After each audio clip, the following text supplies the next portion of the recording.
We're here on Politics Now talking with Laura Tucker, Senior Deputy Attorney General, about a vexing problem that is robocalls. I get about 40 of these a day, it seems like. And so the Attorney General has just announced a crackdown, along with other Attorneys General and the Federal Trade Commission, on that. Describe kind of what's going on with that crackdown. So this crackdown is really to increase outreach to consumers about how to deal with robocalls. As you said, we all get them, they're very annoying, and it's to give people some tips about things that they can do and just educate them a little bit about the things that the government is trying to do to crack down on this.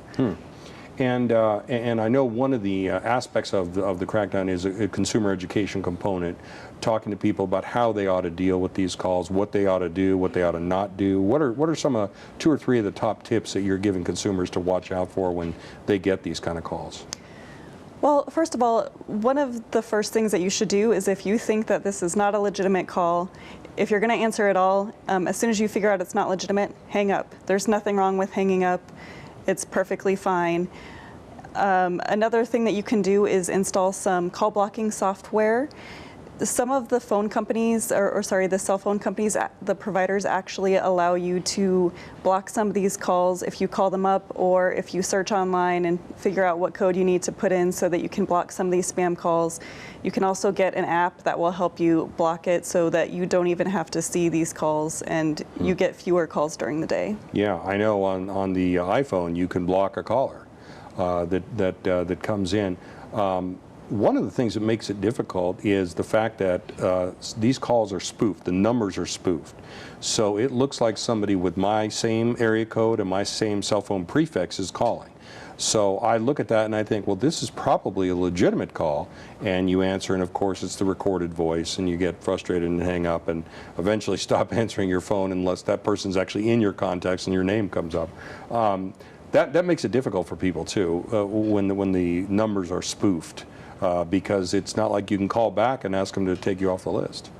It does. It makes it difficult, and the federal government is trying to work with some of the providers to come up with technology to address that, primarily through authentication software, so that the cell phone provider can actually authenticate the number before it gets to your cell phone. So then that way it will either stop the call from coming, or it will at least give you the spam likely notice that you might have been seeing in the last few months. Yeah, and I know Attorney General Ford has signed on to a Senate bill that passed the Senate 98-1, overwhelming. It had 86 co-sponsors. This is very rare in today's government, but I think the outrage over these calls, the complaints have reached such a volume that Congress is responding. And this bill is now in the House. I believe it's the Energy and Commerce Committee for review. It passed the Senate. It surely looks like it's going to pass the House. And I think every AG in the country has signed on to it, along with Attorney General Ford. Yes, that's the Traced Act. It's got bipartisan support, very wide-ranging, and that's supposed to strengthen the laws to protect consumers, and also to provide the cell phone providers with mechanisms so that they can try to address the problem on their end with different kinds of technology. Yeah, and as you said, that technology might cut down on this ability of the robocallers to spoof numbers, which they can do with very inexpensively. The software is there to do it. The phone equipment, it doesn't cost a lot. That's probably why we see so much of it. Yes, the way robocalls work is that they can sit at a computer and make millions of calls in just a matter of minutes to go out and touch a lot of people, as you can tell, all day long when you're getting phone calls. That's being done from a computer. And it can appear, the phone numbers can appear, as you said, as though they're coming from right here in Las Vegas. They also have some numbers that might look like they are coming from a government agency, such as the IRS or a utility company. And that's how a lot of the people will get tricked into even picking up the phone and then being connected with someone who might try to scam them out of money. Wow. A true story. I actually had a colleague who got a call from himself on his cell phone. So that was probably a failure in that system. But it seems to me the reason that we get so many robocalls is that they're lucrative for the people who are on the other end. they're making money off of this, and as long as they do, these are probably going to persist, and enforcement efforts are going to have to just try to counter them technologically, counter them with prosecutions and all that. Yes, we do what we can on our end to enforce these. They are definitely difficult to track down because the very problem is that we don't exactly know where they're coming from. They're not coming from where they say they are. So the first thing we do is that we'll get a consumer complaint, and our office will check and see if we can figure out if the number is actually from Nevada. If it's not from Nevada, say it's from another state, then we might turn it over to that state's AG office, or even the FTC or the FCC if they're helping us out. The issue is really that a lot of these are coming from out of the United States, and that's even more difficult. It's hard for our office to deal with, and it's also hard for the federal government to deal with as well. So they try to work with other countries and their law enforcement to try to stop these people at the source where it's happening. Yeah. And that's probably also why the Attorney Generals of the Virgin Islands, Guam, and Puerto Rico have signed on to this Trace Act as well. Exactly. Yeah. Are there any current prosecutions? Are there any companies from Nevada that you're currently prosecuting for violations of telemarketing rules and whatnot?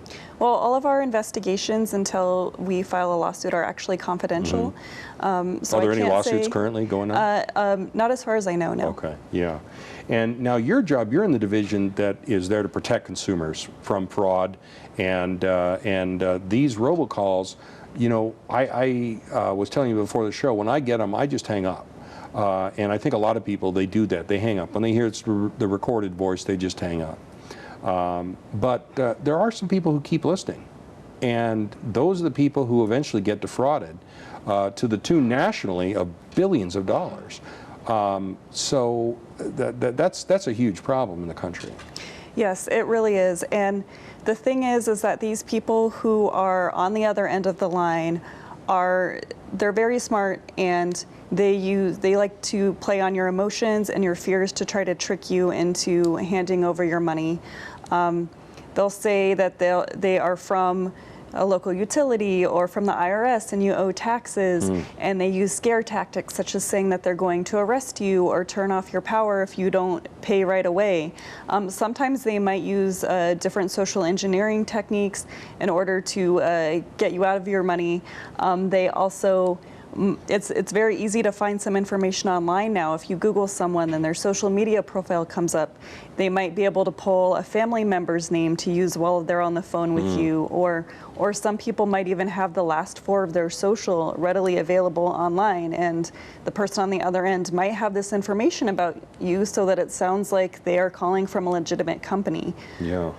And so we shouldn't think, you know, a lot of people, you know, they see the news releases and look over the things that your office has put out and said, oh, well, who would fall for that? That's crazy. You got to be stupid to fall for that. But we really shouldn't dismiss it that way. You definitely shouldn't. There are very intelligent people that fall for this, because the scammers on the other end they're messing with your emotions. They're trying to appeal to your fears, and those things are separate from how intelligent you are. Yeah. If somebody has been defrauded, what should they do? The first thing they should do is they should file a police report, and they should also file a complaint with our office, with the Nevada Attorney General, and also with the Federal Trade Commission online. That's at ftc.gov is the website for that. Yeah. In our office, you can also file online or give us a call, and someone will send you a complaint form. And you want to make sure that you provide as much information as possible. Any of the numbers that they appear to have called from, any numbers that they provided to you, any names, if you have any sort of documentation. There's not usually documentation, but sometimes there is, like if you made some kind of payment. So any information that you have is helpful. And realize too that even if you think that nothing will come of it, every piece of information that law enforcement gets is helpful to us and to our investigations, so that we can actually track down who did these things. That makes me feel good, because I have actually gone on the FTC website and actually filed complaints and put all the information in, pardon me, the number they were calling from, the time of day, whether it was a recorded call, all of those kind of things. And I see occasionally the FTC does prosecute people that they have found and caught doing this. Yes, the FTC will prosecute them, and then the other thing is about including those numbers is that the FTC actually daily releases those numbers to the voice providers, so then that way they have an ongoing list of these are some numbers that have come up as being spam. Yeah.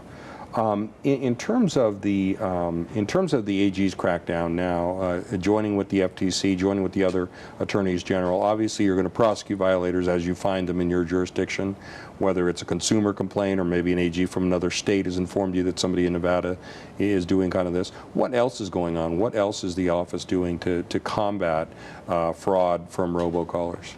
The biggest thing that we're trying to do is just get the word out and do consumer outreach, because that's really where it starts. Our office, the Bureau of Consumer Protection specifically, is completely consumer complaint driven. We don't know that things are going on until we get complaints. So we try to get out there, let people know that that we're a resource that they can turn to. We also just try to give people tips about what to do if they do get one of these phone calls, what sorts of things to look for, because some of them are very realistic sounding. You know, just make sure that you don't give someone money over the phone that you don't know, no matter how realistic it sounds. Yeah, so that's one very big thing to look for. If they're asking for money, you don't know them, don't give money over the phone. Yes, exactly. High pressure tactics, saying you must get down here right away. A lot of times, specifically with the IRS, you're not going to find out that you owe taxes from a phone call. The first thing you're going to do is you're going to get something in the U.S. mail from the IRS, and there will be multiple times that they will try to contact you via mail before they start calling you on the phone. So you're not ever going to find out for the first time on a phone call. Same thing with a utility. Most of the time they'll come in, leave a notice on your door if you haven't paid your power bill. These things are not usually a surprise out of the blue. They're usually something that you would know about in advance. So that should be the first sign, is if you haven't heard of this and you're hearing about it from a phone call, it may not be true. Yeah, definitely. And as you said, they're very sophisticated, so you have to really be on guard at all times when you're watching out for this kind of thing. Exactly. One scam that I'm always hearing about when I go out and do events is the grandparent scam or family member scam. So that would be where someone picks up the phone and they say, "Grandpa, is that you?" And you'll say, "Oh, is that you, John?" And they said, "Yes, it's John. I'm stuck in prison. This is my one phone call, and you know I need money to get out. Don't tell mom and dad." And so they'll use these little techniques, and sometimes they might even go, like I said, look on Facebook or some other kind of social media platform to find out your grandchild's name before calling. And you want to do things like, you know, again, always hang up the phone. If you think it's a family member, don't listen. I mean, if someone is stuck in jail, you probably should call their parent or some other family member to let them know and not tell them. So always double check the story. I must have gotten the laziest telemarketer in the world, because they called me and said that it was a grandchild, which came as a surprise to me because I don't have kids. So they really didn't do their homework in my case. So any other tips, any other last minute things to, you know, don't give money, verify even if they say they're a family member, watch out for what you put on social media, all that information could be used against you. Any other tips for people? Another thing is, as always, if it sounds too good to be true, it probably is. That's probably, if there could be a slogan for the Bureau of Consumer Protection, that would be it. Also, make sure that if you ever do send a payment for anything, you should always be on alert if they're asking for you to send something via wire transfer or like a MoneyGram or something like that. Or if they ask for you to use a prepaid debit card, because those things are equivalent to cash. So once they're gone, we can't get them back, and they're not as easily tracked. So anytime you should try to use something, you know, such as a credit card, if you think it's legitimate after you've done your research and your homework, then you should try to use some kind of payment method that can also be tracked. Yeah, absolutely, absolutely. And last question, in terms of the size of the problem, we know we can't break it down by Nevada, how many calls are made to Nevadans in the state. Nationwide, it's, you know, as you said, it's easy to make millions of calls in a very short period of time, and that's just one telemarketer. How big of a problem would you say this is based on the number of complaints that you're getting, what you're hearing, what you're seeing in the office? It is the biggest problem. It's been the #1 complaint at the federal level for a few years now. It's definitely the #1 complaint that we get at the office. I'm always, whenever I'm going out to different events, I always get a bunch of people coming up and telling me about the phone calls they're getting, and it's, you know, you and I get these phone calls all day long. It's the biggest problem that we're facing right now. Yeah, absolutely. Well, thanks to the AG for making this priority and for tracking these down, and we hope you come back when you're doing some prosecutions on this and tell us all about it. Yeah, exactly. All right, Thanks. sounds good. Well, Laura Tucker, Senior Deputy Attorney General in the Consumer Protection Division, thanks so much for taking the time. We appreciate it. Thank you for having me.